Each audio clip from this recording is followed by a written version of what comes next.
Assalamu alaykoum, la meilleure communauté. Louange à Allah, Seigneur de l'univers. La paix et bénédiction d'Allah sur notre prophète Mohammed. Et qu'Allah le Très-Haut pardonne à tous les musulmans et musulmanes, à tous les croyants et croyantes, qu'ils soient vivants ou décédés. Qu'Allah le Glorieux accorde sa clémence à nos parents, qu'ils soient encore de ce monde ou qu'ils l'aient quitté. Il était une fois, dans un petit village, un homme nommé Ibrahim, qui était un père aimant et attentionné envers son fils, Abdel. Cependant, Ibrahim était préoccupé par le comportement négligent d'Abdel envers sa charmante épouse, Sophia. Ibrahim savait qu'il devait intervenir et guider son fils sur la voie de l'amour et du respect envers sa femme. Un jour, Ibrahim demanda à Abdel de s'asseoir avec lui pour une conversation sérieuse. Il commença en rappelant à Abdel l'importance de traiter sa femme avec douceur et respect. Il lui dit : « Mon fils, il est essentiel d'appeler ta femme par de doux surnoms, tout comme le prophète Mohammed, alayhi salam, appelait Aïcha ou Meïra. Tu peux l'appeler douceur, mon miel, bébé chou, ma vie, prunelle de mes yeux. Ce mot d'affection réchauffe le cœur de ta bien-aimée. » Ensuite, Ibrahim expliqua à Abdel l'importance de jouer avec sa femme, en respectant bien sûr les limites établies par l'islam. Il lui rappela que le prophète Mohammed aimait courir et jouer avec Aïcha, et qu'Allah aime quand un mari joue avec sa femme. Ibrahim poursuivit en conseillant à Abdel de traiter Sophia avec bonté et de lui offrir tout ce qui adoucirait son cœur envers lui. Il lui rappela un conseil du prophète qui avait déclaré lors de son dernier sermon à Arafat l'importance d'être bienveillant envers sa femme. « Mon fils, n'oublie pas d'offrir des cadeaux à ta femme de temps en temps. Les cadeaux renforcent l'amour et montrent ton attention envers elle.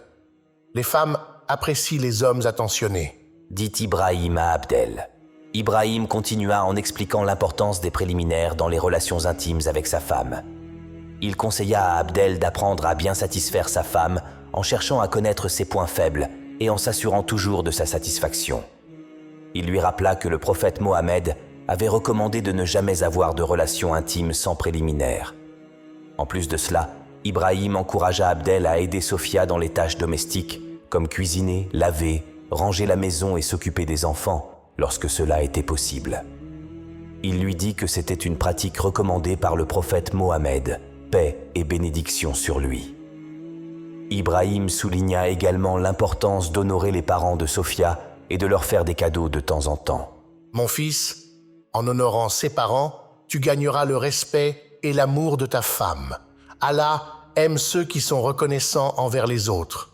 Le prophète a dit « Celui qui ne remercie pas les gens ne remercie pas Allah le majestueux. » Il conseilla à Abdel de montrer à Sophia combien elle comptait pour lui, combien il l'aimait et quelle chance il avait de la voir. Rassure-la que tu seras toujours là pour elle. Sois son confident, son amant et son soutien. Prends-la dans tes bras, taquine-la, fais-lui des câlins. Montre-lui ton affection de toutes les manières possibles. Ibrahim continua en expliquant à Abdel l'importance de féliciter sa femme avant de la critiquer et de ne pas s'attarder sur ses fautes. Il lui dit de privilégier la communication et de ne jamais crier sur elle. La communication est la clé pour résoudre les problèmes et renforcer votre relation, ajouta-t-il. Il conseilla également à Abdel d'être attirant et hygiénique pour sa femme en se lavant quotidiennement et en sentant toujours bon. Sois propre et prends soin de toi pour elle. Cela montre ton respect et ton amour envers elle. Ibrahim recommanda à Abdel de discuter avec Sophia de ses projets et de prendre en compte son avis avant de prendre des décisions. Il lui rappela que les femmes sont souvent de bonnes conseillères. Il souligna l'importance de rester en contact avec Sophia tout au long de la journée, en l'appelant ou en lui envoyant des messages pour prendre de ses nouvelles et lui annoncer tout changement de programme par rapport au retour à la maison. Ibrahim suggéra même à Abdel de lui envoyer des photos avec un large sourire pour lui montrer son bonheur. Ibrahim encouragea également Abdel et Sophia à faire des sorties ensemble, que ce soit au restaurant, au centre commercial, au parc ou même au zoo.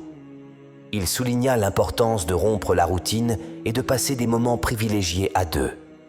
Il conseilla à Abdel de ne jamais parler mal de Sophia aux autres et de préserver son honneur. Protège-la et ne sois pas médisant à son égard. Les paroles blessantes ne font que détruire les liens entre les époux, dit-il.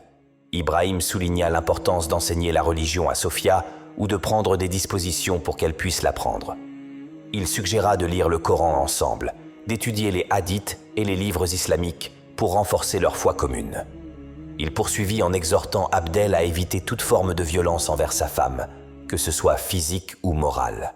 L'islam condamne fermement la violence conjugale. Traite-la avec respect et protège-la du mal, dit-il avec fermeté. Ibrahim encouragea Abdel à encourager Sophia à se conformer aux normes islamiques en matière d'habillement, de prière et de jeûne. Cependant, il souligna l'importance de ne pas la forcer, mais plutôt de lui montrer l'importance de la satisfaction d'Allah le Majestueux. Il suggéra à Abdel de voyager ensemble au moins une fois par an, afin de rompre la routine et de créer des souvenirs précieux. Les voyages renforcent les liens et vous permettent de vous retrouver en dehors du quotidien, expliqua-t-il. Ibrahim encouragea Abdel à soutenir les projets de Sophia et à l'aider à acquérir une autonomie financière. Encourage-la à poursuivre ses rêves et aide-la à réaliser ses objectifs. Une femme épanouie est une force pour le couple, dit-il avec conviction. Enfin, Ibrahim rappela à Abdel que Sophia était un trésor précieux confié par Allah et qu'il devait se souvenir d'elle dans ses prières. Prie pour elle, demande à Allah de la préserver ainsi que votre descendance. Soit le chemin par lequel elle atteindra le paradis, Inch'Allah, conclut-il avec émotion. Abdel écouta attentivement les paroles de son père et sentit son cœur se remplir de compréhension et de détermination. Il prit conscience de l'importance d'aimer, de respecter et de valoriser sa femme. À partir de ce jour-là, il s'engagea à mettre en pratique les précieux conseils de son père et à devenir un mari exemplaire pour Sophia. Et ainsi, grâce à la sagesse d'Ibrahim, la relation entre Abdel et Sophia s'épanouit dans l'amour, le respect et la complicité, faisant d'eux un exemple pour les autres couples de la communauté. Qu'Allah, le Majestueux, bénisse tous les couples croyants et musulmans.